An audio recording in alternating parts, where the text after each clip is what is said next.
Do you ever feel inferior to other people? Now, that might seem like a no-duh question because the answer is probably like, well, yeah, everyone feels that. Yes, and you can feel it once in a long while, regularly, or virtually all the time. And I've lived in all those places. I remember when I was younger, I lived in that almost all the time. Everywhere I go, I was comparing myself usually to other men. I think I would look at women and feel inferior in some way, like, oh, she's out of my league. And then I would look at men who were like in that league and feel inferior to them all of the time. Like it was so persistent that it's almost like a background hum of like a fan or an air conditioner. It just becomes part of the background of your existence. So you might just take it as like a fundamental state of reality. Like that's what I do. Like this is how it is. Of course I feel inferior because I am inferior. So there you go. But let's examine that for a minute right now, you and me, huh? What's going on there? Well, you say, well, this person's more valuable than I am. They're more worthy than I am. Okay. The key question to ask yourself is what makes a human worthy?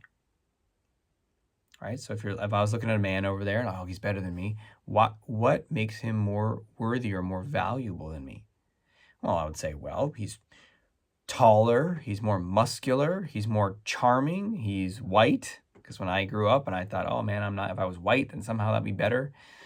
It doesn't have a name like Aziz, right? He's got like sort of an Anglo-Americanized name, you know? And,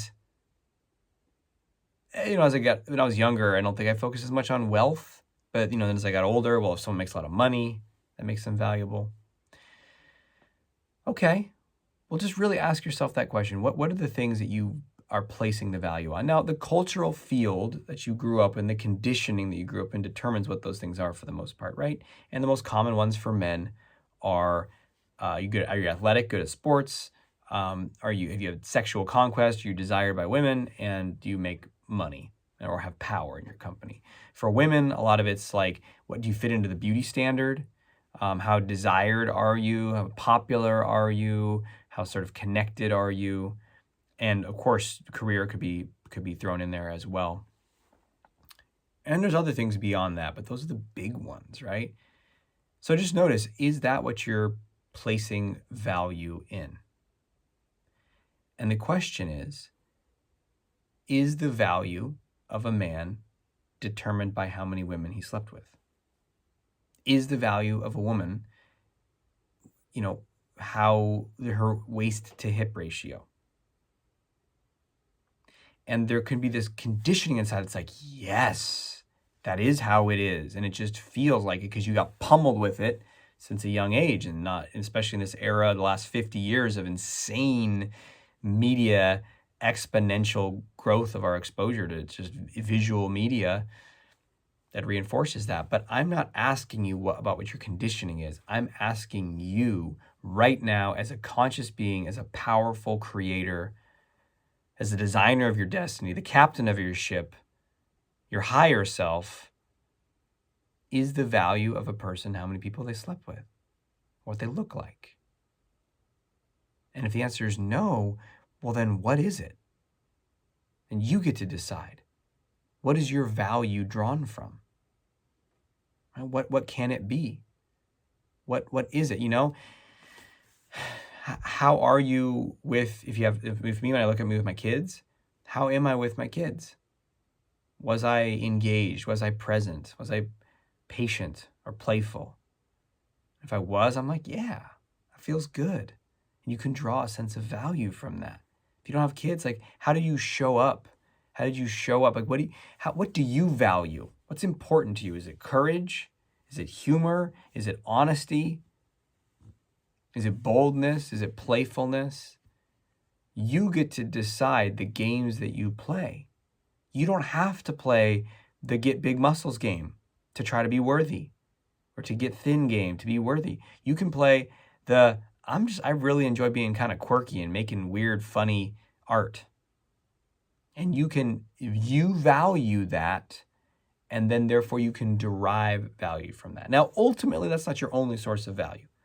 Ultimately, that's still dealing in a proxy currency of what is so. Because what is so is your value is not dependent upon your muscles or how many people you slept with, and it's also not dependent upon the weird art you create and the roles that you play as a dad, as a mom, as a husband, as a son, as an employee, whatever the roles you play. It's from something even bigger than that, and your worth it's like in the beating pulse of your heart that's connected with the planet. But the mind is like, what the hell are you talking about? So for now, let's stick with drawing your worth from stuff that's on your terms, your values. So what are they for you? You can put them down in the comments below. I'm curious, but this is the time that you decide, you claim it. No one else can do this for you. And you can live perpetually in inferiority for the rest of your life and die not enough. And that's not even freaking real. That's just some perspective, some story, some tortured reality that you lived in. And you can choose right now to say, no, I'm going to decide, I'm going to figure out what I value. And then when you do and say, look at that guy, he makes a lot of money. You say, oh, good for him. Maybe I can learn some tips from him.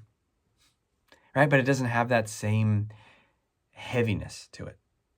Beautiful. So share it down in the comments below what you value, how you derive that value. And until we speak again, may have the courage to be who you are and to know on a deep level that you are awesome.